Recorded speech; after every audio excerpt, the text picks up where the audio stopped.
The invasion of Canaan under Joshua between approximately 1400 and 1200 BC was not a sacred pilgrimage, but history's first recorded campaign of methodical territorial acquisition through divinely sanctioned warfare and cultural subversion.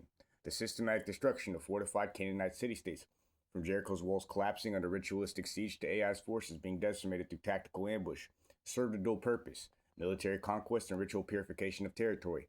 This established an internal precedent: the belief in the unique right to displace indigenous populations to claim their land and resources as divine inheritance. Historical records and archaeology, however, expose this biblical narrative as an ideological myth-making. No evidence supports a massive invasion. Israelites likely emerged gradually as Canaanite offshoot via rural hill country villages, not as conquerors. This mismatch convicts the text of retrojecting pragmatic blending as triumphant Hiram to mask its subversive roots. What followed the conquest was more revealing than the conquest itself. The tribes did not isolate themselves from the sophisticated civilization they had subdued, but engaged in a strategic spiritual adaptation for the purpose of exploitation and manipulation on a massive scale, rebranding the people of Canaan's beliefs under their own religious framework, simultaneously building a state within a state and intentionally eroding the native ethno-religious nation, a nation overwhelmingly inhabited by a cohesive group of related Northwest Semitic peoples. Archaeological evidence confirmed what biblical texts reluctantly admit: the Israelite god Yahweh was systematically merged with the Canaanite high god El, so completely that El's name became the standard term for God.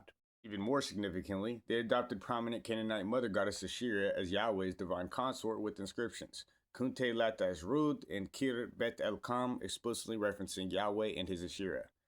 The continued use of bull iconography, household idols like teraphim, and the operational pagan hilltop altars like Bamat demonstrated deep pragmatic synthesis with the spiritual landscape they had conquered.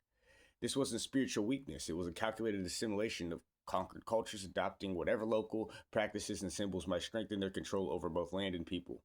Then comes the emergence of figures like Gideon, his covert, nighttime demolition of Baal altars in Asherah pole, an operation conducted in secrecy specifically because he feared retaliation from his own synchronized communities. This single act exposes three critical truths. Pagan practices had become thoroughly normalized within Israelite society. A hardline faction maintained absolute commitment to Yahweh exclusivity, though, who wished to reject foreign influences and reestablish doctrinal control. Here in the hills of Canaan, the permanent operational template was forged: conquest followed by controlled assimilation and forced by internal purges. Expanding power through territorial and cultural acquisition, then maintaining ruthless internal purity would be repeated with remarkable consistency throughout their history.